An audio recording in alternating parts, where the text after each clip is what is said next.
This is Rahi and welcome to our channel BEd वाले। I hope आप सभी अच्छे होंगे।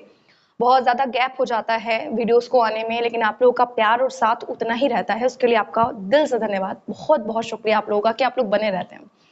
तो बेसिकली इस वीडियो का टॉपिक होने वाला है कि जो ई लर्निंग है और जो ब्लेंडेड लर्निंग है उसमें डिफरेंस क्या है। ये हमारे एक सब्सक्राइबर हैं, आई थिंक उनका नाम देवाशीष है। उन्होंने ये क्वेश्चन पूछा है कि मैम इन दोनों में डिफरेंस क्या होता है। तो ये बहुत अच्छा क्वेश्चन लगा मुझे, तो मुझे लगा कि शायद डिस्कस करना चाहिए। अभी मैं यहाँ पे डिस्कस करूंगी, आपको चीजें समझ आ जाएंगी मेरे हिसाब से, ठीक है। तो अभी हम समझेंगे। दूसरा एक लोगों ने और कमेंट किया था। देखिए, जब हम अपनी टीन एज में होते हैं और हम लगभग 12th कंप्लीट कर रहे होते हैं, फिर हम ग्रेजुएशन में जाते हैं, ग्रेजुएशन कंप्लीट हो रहा होता है, तो हमें अपने कैरियर की टेंशन हो रही होती है और हम सोचते हैं यार कि हम किस फील्ड में जाएं। फिर हम अगर टीचर बनने की सोचते हैं तो उसकी इंफॉर्मेशन इकट्ठी करनी शुरू करते हैं, पर बच्चों के पास कभी कभी इंफॉर्मेशन नहीं होती है। उस वजह से बच्चे मतलब कर तो लेते हैं बीएड, लेकिन वो प्रॉपर सरकारी टीचर जो उनका सपना होता है गवर्नमेंट टीचर बनने का, वो नहीं बन पाते। तो यहाँ पे जो रिया जी हैं, उनका ये सवाल है कि मैंने ग्रेजुएशन किया है हिस्ट्री ऑनर्स से, क्या मैं बीएड कर सकती हूँ। देखिए, कोई भी बच्चा जिसने किसी भी सब्जेक्ट से ग्रेजुएशन किया हुआ है वो बीएड कर सकता है, चाहे उसका कॉम्बिनेशन हो चाहे उसका कॉम्बिनेशन नहीं हो। किसी भी प्रकार का बच्चा जिसका कॉम्बिनेशन है नहीं है, आपने बस ग्रेजुएशन किया है, ये हमारी एलिजिबिलिटी है किसकी, बीएड की, ठीक है। बीएड आप कर सकते हैं, आप ने सिर्फ ग्रेजुएशन कंप्लीट किया हो। यानी आप कह रही हैं कि हिस्ट्री ऑनर्स से मैम हमने अपना ग्रेजुएशन किया है, तो हाँ बिल्कुल आप बीएड कर सकती हैं। नेक्स्ट आपका क्वेश्चन था कि मैम अगर हमारा सिंगल सब्जेक्ट से बीए है, हमारा कॉम्बिनेशन नहीं बन रहा है, तो क्या हम केवीएस और एनवीएस के लिए एलिजिबल हैं। बिल्कुल नहीं।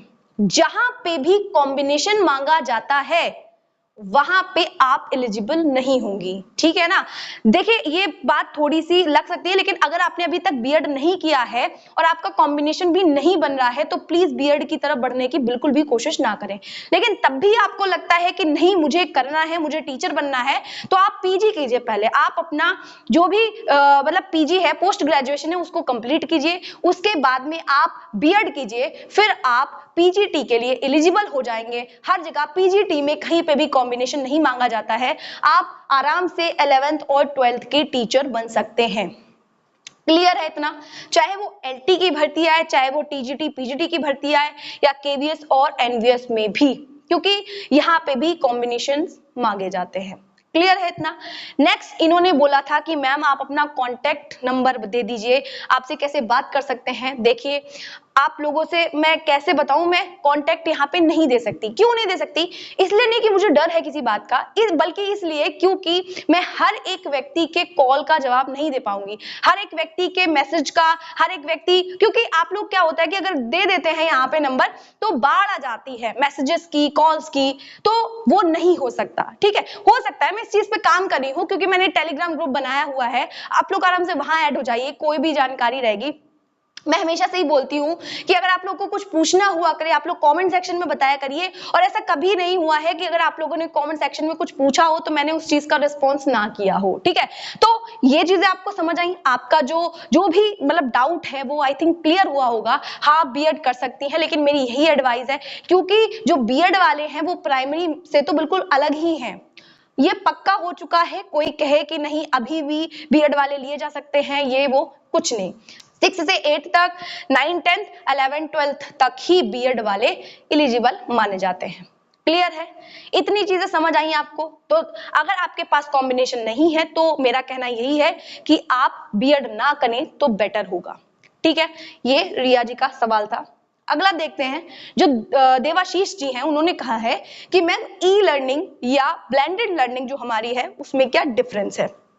देखिए, ई लर्निंग का जो कॉन्सेप्ट होता है वो बहुत ज्यादा ब्रॉड है। हम जितनी भी ऑनलाइन लर्निंग करते हैं उसे ई लर्निंग कहते हैं। ई अधिगम में आता है, इलेक्ट्रॉनिक लर्निंग के अंतर्गत आता है। अगर आप कुछ गूगल पे ढूंढ रहे हैं लर्निंग से रिलेटेड, आपको एक टॉपिक समझ नहीं आ रहा है और आप एक टॉपिक सर्च कर रहे हैं और आप उसको पढ़ रहे हैं, तब वो भी ई लर्निंग के अंतर्गत आएगा। टेली कॉन्फ्रेंसिंग हो गई है, कोई वीडियो हो गई है लर्निंग से रिलेटेड, आप अपने फ्रेंड को मतलब शेयर कर रहे हैं, वो भी ई लर्निंग में आएगा। जितनी भी चीजें आप लर्निंग कर रहे हैं ऑनलाइन के माध्यम से, वो हमारी ई लर्निंग में आएगा। देखिए, जो हमारी ब्लेंडेड लर्निंग होती है वो ई लर्निंग के अंदर ही काम करती है। मतलब इस तरीके से समझ सकते हैं कि ये हमारी ई लर्निंग है और इसके अंदर ही हमारी ब्लेंडेड लर्निंग है। ठीक है, क्योंकि हमारी ब्लेंडेड लर्निंग क्या है, संकुचित, भाई छोटा कॉन्सेप्ट है ई लर्निंग के मुकाबले। ये व्यापक है, ये कई पक्षों में काम करेगी, ये सिर्फ एक पक्ष में काम करेगी। हमने ब्लेंडेड लर्निंग में क्या देखा था, ऑनलाइन क्लासेस से हम लर्निंग करते हैं। मतलब जो हमारी नॉर्मल क्लासेस होती हैं, हम अपनी नॉर्मल क्लासेस को और जो ऑनलाइन क्लासेस होती हैं उनको हम क्या करते हैं, मिक्स कर देते हैं। भाई क्या हो रहा है, टीचर्स, जैसे आपने सुना होगा जूम ऐप सुना होगा, आपने टीचमेंट सुना होगा, आपने बायजूस सुना होगा। इसमें क्या होता है, एक एक्यूरेट टाइम फिक्स किया जाता है टीचर्स और स्टूडेंट के बीच में ऐसे मीटिंग करके कि भाई इतने बजे आपको पढ़ने आना है। ठीक है, तो बच्चे मतलब 8 बजे आए, टीचर भी 8 बजे आए, ऑनलाइन पढ़ा रहे हैं, टीचर उधर से रिस्पॉन्स कर रहे हैं, बच्चे इधर से रिस्पॉन्स कर रहे हैं। तो वहां पे नॉर्मली जो हम क्लासरूम में बैठ के पढ़ाते हैं वैसी वाली फीलिंग आ रही है।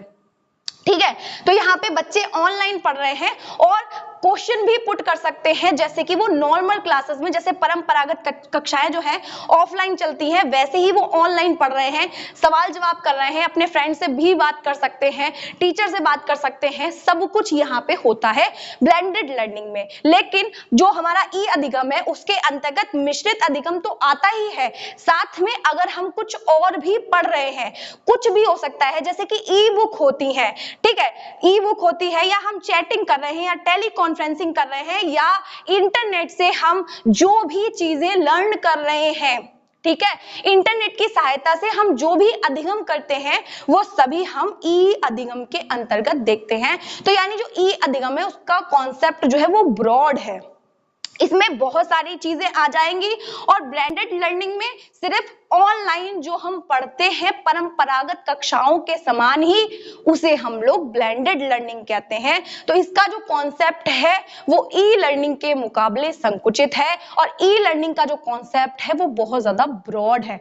इसमें किसी भी तरीके की जब हम लर्निंग करते हैं इंटरनेट के माध्यम से ऑनलाइन, तब हम क्या कहते हैं, उसे ई अधिगम, इलेक्ट्रॉनिक अधिगम कहते हैं। हालांकि इसमें कोई ज्यादा डिफरेंस नहीं है, लेकिन हाँ, जो हमारा मिश्रित अधिगम है वो हमारी ई अधिगम के अंतर्गत आता है। आई होप चीजें आपको समझ आई होंगी। अगर फिर भी आपको लगता है कि नहीं मैम हमें समझ नहीं आया, तो आप कमेंट सेक्शन में मुझे बताइए, मैं डिटेल में वीडियो आपको बना के दूंगी। मतलब मुझे ऐसा लगता है कि चीजें आपको आई थिंक समझ आ गई होंगी कि इन दोनों में क्या डिफरेंस होता है आपको। ठीक है, हालांकि दोनों बहुआयामी हैं, दोनों ही बच्चों के होलिस्टिक डेवलपमेंट पे बात करती हैं, लेकिन ये जो हमारी ब्लेंडेड लर्निंग है वो ई लर्निंग के अंदर ही आती है। ठीक है, आई थिंक चीजें आपको क्लियर हुई होंगी। ये दोनों जो लोग थे उनके कमेंट मैंने लिए हैं, अगर आपको भी कोई डाउट होता है तो आप कमेंट सेक्शन में बता सकते हैं। मैं अदर यूनिवर्सिटीज के भी पेपर्स को देख रही थी, उसके सिलेबस को देख रही थी, मुझे लगा अगर मैं उन लोगों की भी हेल्प कर सकती हूँ तो मैं जरूर करूंगी। और जो एमजेपी आरयू के बच्चे हैं, या जो भी टॉपिक मुझे लगता है कि हाँ यहाँ पे बताया जा सकता है, आप लोगों के लिए यूजफुल है, प्रीवियस ईयर के जो क्वेश्चंस है मैं सब कुछ डिस्कस करती रहती हूँ।